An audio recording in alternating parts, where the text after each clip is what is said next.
Casi siempre la cultura popular muestra cómo los seres humanos se comportan de unas maneras determinadas y se tiende a creer que las personas adquieren el comportamiento de la cultura. Por ejemplo, en las películas y en la televisión, los hombres son más violentos que las mujeres y a veces se cree que, por esos estereotipos culturales, los hombres y las mujeres tienen un comportamiento diferente.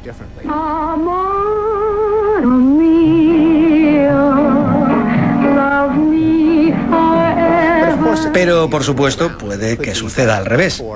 Que para que una película o un programa de televisión sea plausibles, tienen que reflejar la forma en que las personas realmente se comportan. Y la cultura refleja el comportamiento en lugar de causarlo. Un ejemplo de esto es que en la mayoría de programas culturales los pájaros vuelan y los cerdos no lo hacen.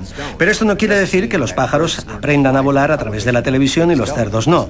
La televisión tiene que reflejar la forma en que funciona el mundo. Puesto que los humanos están profundamente influidos por la cultura, es muy tentador pensar que esta está situada en nuestro exterior y que absorbemos el contenido de la mente del exterior. Pero, ¿de dónde procede la cultura?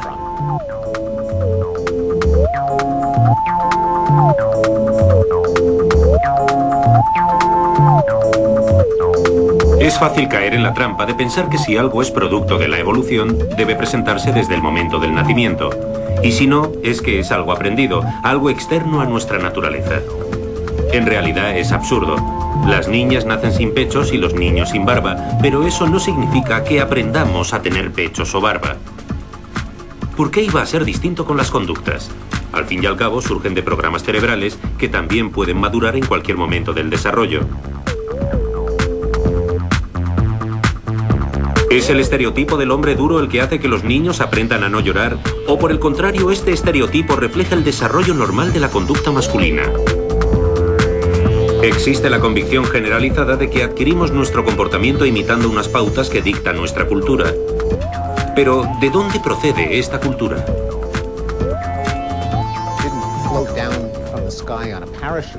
La cultura no ha descendido del cielo con un paracaídas, ni ha venido de Marte. La cultura es el producto de la mente humana. Las personas tienen que inventar palabras y construcciones gramaticales para que existan las lenguas. Hay que inventar formas artísticas. Y para adquirir la cultura, la gente, que no es como fotocopiadoras o grabadoras de vídeo, tiene que interpretar constantemente lo que otros hacen cuando están hablando o creando arte, o cuando están dando ejemplo.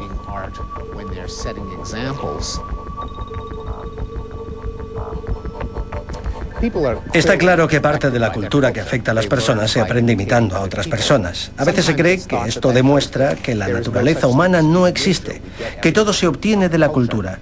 Pero pensemos en cómo funciona la imitación.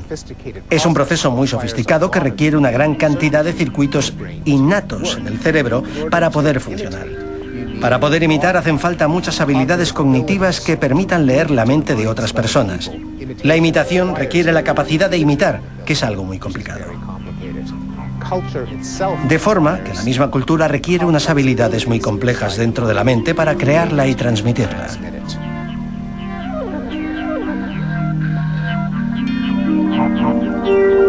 ¿Cuántas veces habremos usado el concepto instinto primitivo de forma peyorativa? ¿Cuántas veces habremos asociado los instintos exclusivamente al sexo, la violencia, la alimentación? Aunque a veces decimos que un músico compone una melodía de forma instintiva, y eso nos parece bonito, los instintos nos resultan primarios mientras el aprendizaje es superior. Nos gusta pensar que nosotros, Homo sapiens, seres racionales, podemos obviar nuestros instintos. Lo hacemos gracias a la razón, a la cultura. Los animales, sin embargo, están atados a sus instintos, por eso somos más inteligentes. Creemos que ellos tienen más instintos mientras nosotros tenemos el aprendizaje. Eso nos diferencia y nos hace superiores.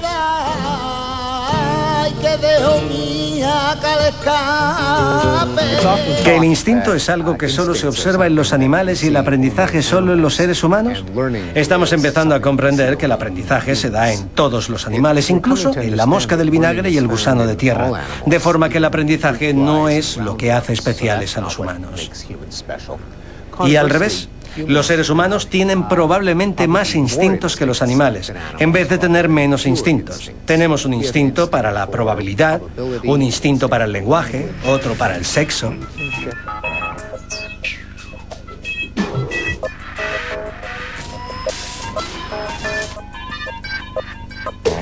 El lenguaje supone probablemente el mayor logro de la especie humana. La capacidad de transmitir pensamientos mediante la mera ordenación de ruidos caóticos ha permitido acelerar el avance intelectual del hombre y ubicarlo en el privilegiado puesto que ocupa hoy en la escala evolutiva. Sin embargo, este tesoro de la humanidad también alza muros infranqueables entre países, entre comunidades vecinas. Desde sus inicios, el lenguaje ha progresado y se ha diversificado en una gran variedad de idiomas, siendo ya cerca de 60.000 las lenguas habladas en nuestro planeta.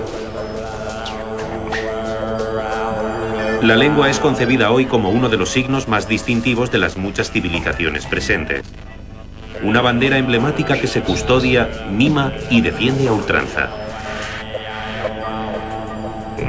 Por ello, inculcamos a nuestros hijos un legado lingüístico con el fin de asegurar la perpetuación de un idioma amado. Y es que preservar una lengua tal vez sea una forma de conservar un modo distinto de pensar. A menudo se cree que las lenguas que existen en el mundo se aprenden porque el niño las va introduciendo en su cabeza. Y también que las lenguas se diferencian de forma arbitraria entre ellas y hacen que la gente piense de forma fundamentalmente diferente. De hecho, yo creo que la lengua la crea el niño, ya que el niño no memoriza una serie de frases y la repite para el resto de vida, sino que tiene que componer nuevas frases. Lo que quiere decir que tiene que pensar en la lógica del lenguaje. Cuando se piensa en la computación que está en el trasfondo del lenguaje en lugar del vocabulario, se puede ver cómo hay muchas lenguas diferentes que en realidad son muy similares, ya que funcionan con la combinación de nombres, verbos, sujetos. Es decir, que el lenguaje revela la unidad de las mentes humanas en lugar de las diferencias. Lo mismo ocurre con los tabúes sexuales. La gente cree que son solo el producto de la sociedad represiva y que se pueden eliminar cambiando las actitudes y entonces se podrá vivir en una especie de utopía sexual como en Woodstock o las comunas hippies de los 60.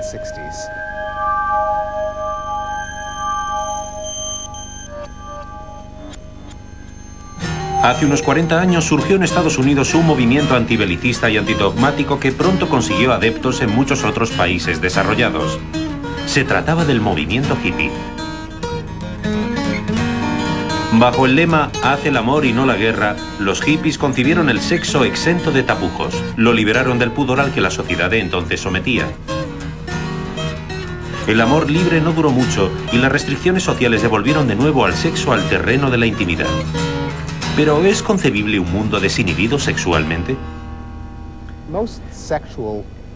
La mayoría de las utopías sexuales no duran mucho, y creo que es porque algunos conflictos sexuales y tabúes provienen de la naturaleza humana de las emociones sexuales, como los celos o la conexión entre el sexo y el compromiso.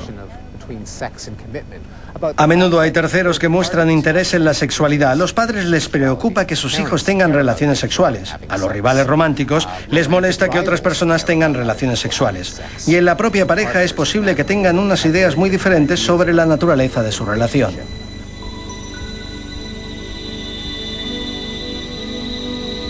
Los hombres en general están más interesados en la cantidad, en las relaciones sexuales por sí mismas con un gran número de parejas. A las mujeres les interesa más la calidad, la naturaleza de la relación con su pareja sexual, por ejemplo. Como resultado de esto, creo que nunca podremos vivir en un marco de sexo libre para todos, sino que siempre habrá emociones muy complejas que rodearán al sexo. Esto no representa ninguna sorpresa para un novelista o un filósofo, pero es algo que los intelectuales modernos niegan.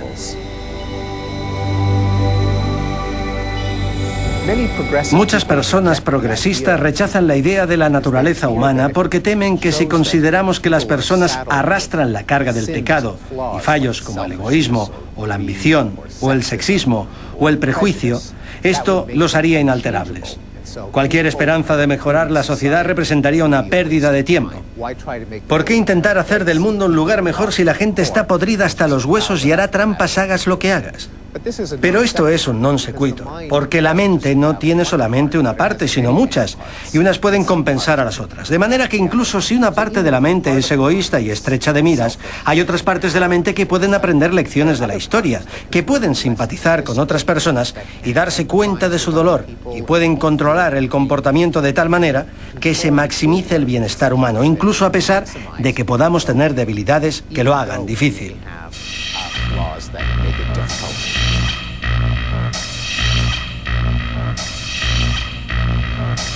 Darth Vader contra Luke Skywalker. Así es como la psicología evolucionista plasma la mente humana. Un combate incesante.